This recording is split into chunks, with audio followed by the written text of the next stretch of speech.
അനുകരണ കലയിൽ വേണുചേട്ടൻ ഒരു പ്രാവീണ്യം നേടാനുള്ള കാരണവും ഈ ഒബ്സർവേഷൻ ആയിരിക്കും.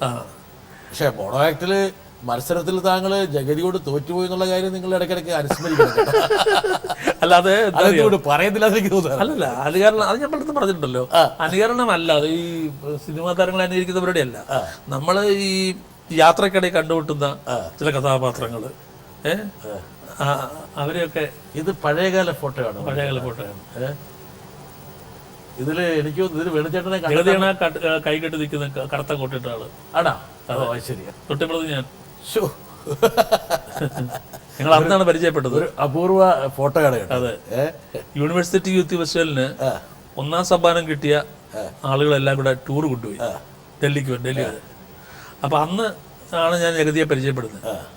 അപ്പൊ ഞങ്ങളുടെ കോളേജിൽ നിന്ന് ഞാനാണ് മത്സരിക്കേണ്ടത്. യൂണിവേഴ്സിറ്റി കോളേജിൽ നിന്ന്, മാർവിയാസ് കോളേജിൽ നിന്ന് ജഗതി അറിയില്ല.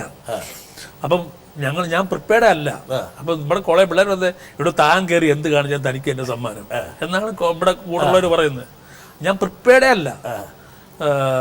സ്റ്റേജിൽ കയറുന്ന വരെ ഞാൻ പ്രിപ്പയർഡ് അല്ല. കയറി അപ്പം തോന്നി എന്തോ ഞാൻ ചെയ്തു, അത്രേ ഉള്ളൂ. പക്ഷെ ഇയാള് വളരെ കണക്കൂട്ടി വന്ന ആളാണ്. ഇയാളെന്താ വരുന്നത് തിരുവനന്തപുരത്ത്. അപ്പൊ തന്നെയല്ല, ഇയാളുടെ ജഗതി എൻ കെ ആചാര്യയുടെ വേലുത്തമ്പി തിളവ നാടകം ഉണ്ട്. അതിലെ പത്മനാഭത്തമ്പിയും വേലുത്തമ്പിയും തമ്മിലുള്ള അവസാനത്തെ ആ മരണമുണ്ടല്ലോ, ഇതാണ് ഇയാൾ അവതരിപ്പിച്ചത്. വളരെ ഡ്രമാറ്റിക്കായിട്ട് ചെയ്തു.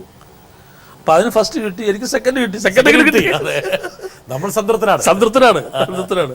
പിന്നെ അയാൾ നന്നായിട്ട് ചെയ്തു, അല്ലാതെ മോശമായിട്ട് ചെയ്തിട്ടല്ല. അന്നാണ് ഞങ്ങൾ പരിചയപ്പെടുന്നത്. ആ യാത്രയിലാണ് ഞങ്ങൾ കൂടുതൽ അടുക്കുന്നത്.